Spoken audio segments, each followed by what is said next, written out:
আসসালামু আলাইকুম, সবাই কেমন আছেন আপুরা? আলহামদুলিল্লাহ আমি ভালো আছি। আজকে আমি যে বিষয়টা নিয়ে আলোচনা করব সেটা হচ্ছে কাপড়ের সাথে সুতার ম্যাচিং।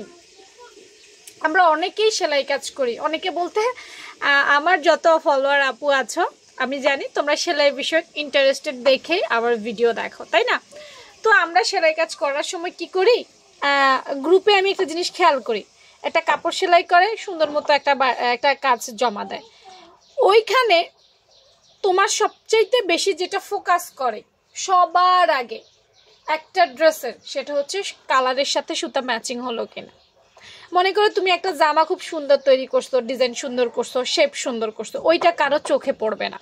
সবার আগে সুতাটা, এই চিকনা চিকনা যে সুতাটা, সেই সুতাটা সবার আগে চোখে পড়বে। বিশ্বাস করো, কাজ যত ভালো করো না কেন, মনে করো সুতা ম্যাচ করো নাই, কাজ খুব সুন্দর, লাভ নেই, ওই সুতার দিকেই চোখ যাবে, সুতাটা ছাড়া অন্য কোনো দিকে চোখ যাবে না। যখন সুতাটা দেখা যাবে যে যা কাপড়টা এক কালার, সুতা আরেক কালার, তখন ওই আগেই এটা ফেল করে ফেললো।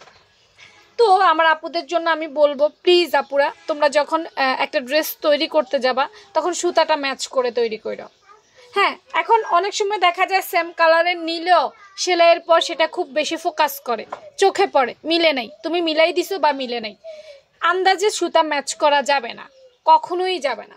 সুতা ম্যাচ করতে হলে আমাদেরকে যেই জিনিসটা খেয়াল রাখতে হবে, ধরো এইরকম একটা সুতা, হ্যাঁ, আমরা কি করি, এটা কাপড়ের উপরে এবার ফেলে আমরা দেখি যে ম্যাচ হয়েছে কিনা। আমরা অনেক সময় দেখি যে ম্যাচ হয়েছে, সেলাই করে ফেলি। না, এভাবে সুতা ম্যাচ করে না, কখনোই সুতার পুরোটা বান্ডেল দিয়ে কখনোই ম্যাচ করা যায় না। হ্যাঁ, কিছু কিছু কালারের ক্ষেত্রে তুমি ম্যাচ করলে হয়ে যাবে, সুতা ম্যাচ করতে হবে এইভাবে, কাপড়টা খুলবে এবং এই সুতাটাও খুলবে, এইভাবে কাপড়ও খুলবে, সুতাও খুলবে, তারপর এই যে এইভাবে এইভাবে কাপড়ের উপরে এই সুতাটা এভাবে রাখবে, এইভাবে রাখবে, রাখার পর ভালো করে দেখবে যে আমি যদি এটা দিয়ে এটা সেলাই করি, কারণ সুতাটা এভাবে থাকে, এটা ম্যাচ করলো কিনা। দেখো আমার এটা 100-100 মিলে গেছে, ঠিক আছে। দূর থেকে আমরা অনেক সময় চিন্তা করি নি, ধর এই কালারটা দিয়েই বোধহয় এটা মিলে যাবে, না, এই কালারটা দিয়ে এটা মিলে যায় না।